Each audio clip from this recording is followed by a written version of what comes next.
Hey y'all, it's another Gettin Real with Ashleydawn, and I want to ask you a question. And you may be thinking, okay, you want to ask us a question. What do you smell like? I'll give you a second to answer. What do you smell like? Do you smell like roses? Do you smell like sunflowers? Do you smell like bergamot? Do you smell like vanilla? Do you smell like caramel? Do you smell like Old Spice? Do you smell like Armani? Do you smell like Prada? Do you smell like Versace? Do you smell like Escada? Do you smell like cotton candy? What do you smell like? What do you smell like? What's your favorite smell? Do you like to smell like lemon or oranges, or do you like to smell like violets or orchids? What do you like to smell like? I love perfume, like love it. Probably too much.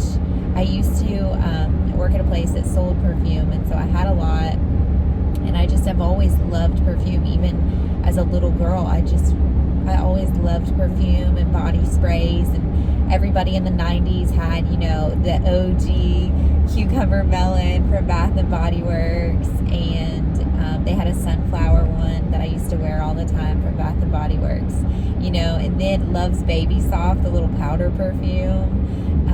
And then I graduated and I started using Curve and Cool Water by Davidoff. And then what else did I wear?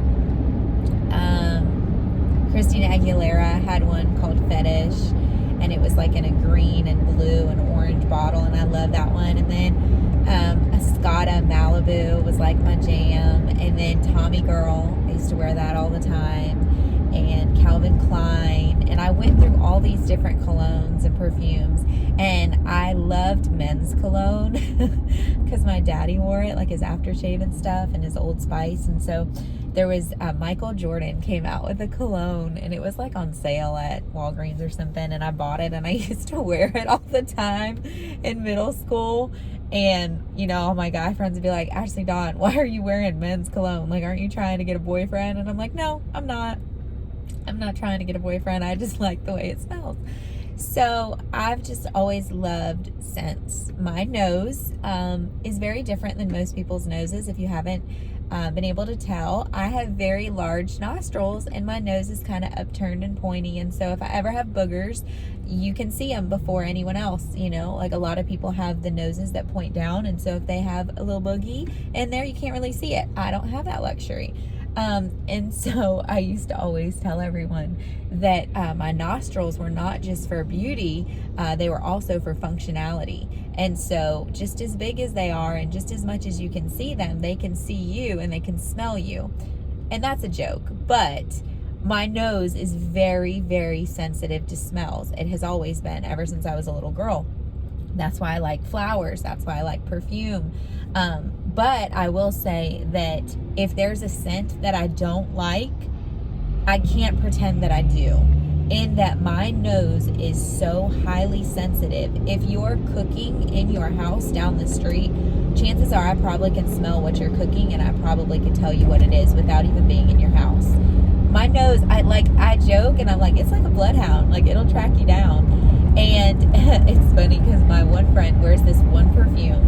And so anytime we're in public, if she's anywhere around me, and I can even not know that she's there, we've been in the same store together before and not known it, like Walmart, and I literally will smell her, and I will call her, and I'm like, where in the store are you? And she's like, oh, I'm in Home Goods. And I'm like, okay, I'm in the grocery section, I'm walking over, because I can smell her. I'm telling you, my nose is pretty incredible. Anyway, as a child, this is Getting Real. I'm just being real. There's no judgment here. I'm just sharing my personal stories of my life. So when I was growing up, both of my parents smoked cigarettes a lot. And back then in the 80s and 90s, a lot of people smoked cigarettes. Excuse me. And so both of my parents smoked cigarettes, and my nose was so sensitive to these dang cigarettes that they would smoke and they would wash their hands and they would brush their teeth, and I would still smell it, and it would drive me bananas. and not in a good way. It would drive me crazy.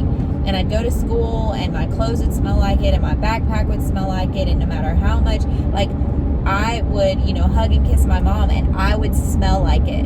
Like when I would hug them, and I'm like, I don't even smoke. Why do I smell like smoke? I haven't put a cigarette in my mouth. I haven't, been around smoke on me. Why do I smell like smoke? I would get so frustrated because I smelled like smoke. And even, in school, when my friends would smoke, I'd be like, listen, I'm not going to get in your car if you're smoking in your car. I'm not going to be around you if you're smoking.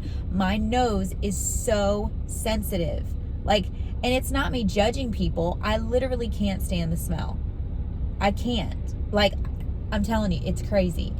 And so, like, body odor doesn't really bother me as much. Like, yeah, it stinks. But cigarettes, it bothers me. And the smell of alcohol. The smell of alcohol drives me crazy too. But anyway, my nose is very sensitive. I have a superpower nose, okay? I have like crazy superpower smell. Anyway, this video is not to brag about my nostrils and how wonderfully they work. I will say that little old ladies at church, when I would hug them or I'd go to a Bible study, I would smell like them all day. And a lot of times, if their perfume was too strong, like I said, my nose is very sensitive, I would have to go home after church and change. Or a lot of times, I would bring like a cardigan or a sweater or a jacket, and I would put it over my clothes because I knew they were going to hug me. And so when they hugged me, I would take it off so that that smell was on the cardigan. My point in this video is not about my awesome nose or how, diverse my perfume collection is. It's to say, whoever you're around is who you're going to smell like. When I was around those little old ladies at my Bible study, like when I was a little girl, I used to go to Bible studies with 80-year-olds, and they wore a lot of perfume, and most of it was from Avon, and very, very strong. And I will say, where I'm very sensitive to the smell of alcohol in perfumes drives me crazy too. And in hairspray. I really struggle with that too. Anyway, focus, Ashleydawn. So, when I would, be with these little old ladies in Bible study, I would smell like them. When I would be around my parents and I would hug them, I would smell like them. When I would be around my friends, I had some friends in high school that smoked pot. And, I'd always tell them, like, don't smoke around me. Like, if that's what you want to do, I'm not your mom, I'm not your judge, but don't smoke around me. I don't want to smell that. Anyway, whoever you're around is who you're going to smell like. The people you spend the most time with will reflect in your own life. You'll smell like them. You'll act like them. You'll use the same words as them. Your inside jokes will be the same. You'll want to watch the same shows. You'll want to listen to the same music. Have you ever been with somebody and you're, in their car and they're playing music and you don't really like their music, but it's their car, and so you don't want to tell them to change it because they're the ones driving and they're paying for gas, and so you kind of just sit there and listen to it, and you're kind of like, this isn't my kind of music. And then, wouldn't you know, you get home and you're like, you know what? I want to listen to that song. So you go look it up and you're listening to it and you're like, yeah, I still don't like it. And then a week later you're in a store and then that song comes on and you're like vibing to it. And you're like, oh, I love this. This is my favorite song. Well, friend, a week, 2-3 weeks ago, you hated that song. But when you listen to it a little bit and a little bit and a little bit and a little bit, it wears you down a little bit. Sushi. I used to hate sushi. The smell of it, the look of it, the thought of it. And I tried it one time. One of my friends was like, I dare you to try it. And I was like, psh, I got this. And so I tried it. I didn't like it. And I tried it again. I didn't like it. I tried it again. I didn't like it. I know I'm stubborn. And so I learned to love it. And it's one of my favorite things in the world. Sometimes the more something wears on us, the more we'll get used to it, the more we'll want it, the more we'll desire it, and we won't even know. In the Bible, it says that bad company corrupts good character. And that's not, to point at your friends and be like, oh, you got to change your friends, you got to change this, you got to change that. No, that's not what it's about. Good night. People do not know how to drive. So, when you're around people, you'll start acting like them. You'll start looking like them. Like, have you ever seen dogs and they say, like, dogs resemble their owners? I don't think so. I think owners start resembling their dogs because they spend time with their dogs all the time. And you may think I'm crazy. That's fine if you do. A lot of people do. It's fine. But my point is, person you spend time with, you're going to smell like. If you have a dog, perfect example. If you have a dog, you're going to smell like your dog. If you have a cat, you're going to smell like your cat. If you have an animal, if you have a bird, you're going to smell like your bird. You're not going to smell it because you're going to become nose blind to it because you're around it all the time. And it's almost like when your body creates an immunity to something, right? When you take a pill all the time, or you take the same thing, your body becomes immune to it. Same thing with your smell. Your nose becomes kind of immune to it. Like they say the first 15 minutes of a perfume is all that the person wearing it can smell because they become nose blind to it. You don't even know how you smell because you're around it. Sometimes you don't realize the smells of your friends because you're around it. My mom, when she smoked and when my dad smoked, they didn't realize how bad it smelled because they were the ones doing it. They were the ones around it. It took me not smoking to be around it to be like, you smoked here, or you did this, or you did that. And my friends that smoke, when they, would come around my parents, they didn't ever see or smell a problem. But then when I would have my friends that didn't smoke would come around my parents, they're like, ugh, your house smells like cigarettes. Your car smells like cigarettes. Your clothes smell like cigarettes. Well, why could they smell it, but the people that smoked couldn't? Because the people that smoked became nose blind to it. You become nose blind to the things that you're around all the time, the smells that you have all the time. You become nose blind to it because you're used to it. You get used to things, and it's not a big deal anymore because you're like, it's not a big deal. I'm around it all the time. Same thing spiritually.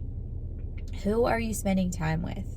Are they encouraging you? Are you encouraging them? Is it a mutual back and forth kind of thing? Or is it you're constantly pouring out, and they never pour into you? That's a problem. Or do you have friends that are encouraging you to do things that you shouldn't do? Do you have a friend that does drugs and you've told them that you don't want to do drugs, but they're encouraging you to do drugs? They're not a friend. Or you have somebody that knows that you don't want to drink and they're trying to encourage you to drink. That's not a friend. Or you have a friend that cusses all the time and they're encouraging you to cuss too. That's not a friend. Here's the thing. I'm not trying to point at you if you cuss. That's between you and God. I'm not trying to point at you if you drink. That's between you and God. I'm not trying to point at you if you smoke. Again, that's between you and God. I don't think it's a sin issue. I don't think it's a heart issue. I think it's a lifestyle issue. And if that's the lifestyle you want to live, that's your choice. I'm nobody to tell you not to. However, I choose not to do certain things. And if I have somebody in my life who doesn't respect my boundaries and who doesn't respect that I don't want to do certain things, it's not fair that they expect me to respect their choice to do those things. Do you get what I mean? So if I choose to put on deodorant, if I choose to put on perfume, nobody else gets the right to tell me that I'm not allowed to put on perfume because I'm the one wearing it. In the same regard, the people that you spend time with, you'll start smelling like them. So if you're not going to put on a certain type of perfume, maybe don't hang around with people that wear that perfume because it might rub off on you. You can have never smoked a day in your life, but you spend 5 minutes with a group of smokers or even one smoker and you smell like smoke. Sometimes you can't tell the difference if you're the one smoking or not. And this isn't, like I said, this isn't to get on people that smoke. That's your choice. It's your life. I'm just saying the people that you surround yourself will influence your future. If there are people around you that don't have goals, that don't have vision, they're going to take away your vision and your goals because you're going to be, kind of getting lax. You need to surround yourself with people that have goals and visions too. And that's not to say, push everyone away and you're not allowed here. No. Just monitor who gets the most of your time. The most of your time should go to the people that are encouraging you the most. They should go to the people that are loving you the most. They should go to the people that are treating you the best. Yes, you have time for people that maybe need love. Maybe you're in their life to pour into them. But you need to be surrounding yourself, the most part, with people that are pouring into you, that it's a mutual back and forth and back and forth. You pour into them, they pour into you. You pour into them, they pour into you. You smell good, they smell good. You smell good, they smell good. And then the overflow, you can then trickle into the other relationships in your life that maybe aren't at the same place, that maybe they don't treat you that well yet. Maybe they're in a different walk with God. Maybe they're in a different place spiritually than you. It's not to say you're better. It's not to say they're worse. You're just different. God has called you to different things right now, and your walk won't look like my walk. My walk won't look like yours, but I hope that my walk smells good. And I hope that because of my walk, you smell better because you were around me, and vice versa. I want to smell better because I was around you. I like things that smell good. I like yummy foods that smell good and fresh flowers that smell good. I don't want to smell like a dumpster. I don't want my choices to smell like a dumpster. I don't want my actions to smell like a dumpster. I don't want my words to smell like a dumpster. So I'm not going to hang around with people that their words smell like dumpsters, that their actions smell like dumpsters, that they're treating people badly, because my life is going to end up smelling like that too. This was just a small one. It's 15 minutes, but I hope it encourages you. What do you smell like? What do you want to smell like? What do your friends smell like? Start asking yourself these questions, because the people around you will influence how you smell, and how you smell will influence the world around you. If you smell good, if you smell sweet with love and kindness and joy, I'm teaching my kids right now the fruits of the Spirit. The fruits of the Spirit smell nice. They're not rotten. They're not rotten fruits. If you smell like rotten fruit, maybe check the source of that fruit. Is it from the Spirit of God? Or is it from the spirit of self? Is it from the spirit of greed? Is it from the spirit of anger? Is it from the spirit of jealousy or envy? Ask yourself those questions. I hope this encourages you. You are seen. You are celebrated. You are smelled. Smelt. I don't know. One of those. I smell you. I see you. I celebrate you. And I love you. But more importantly, God loves you. I hope this encourages you. And I will catch you in my next one.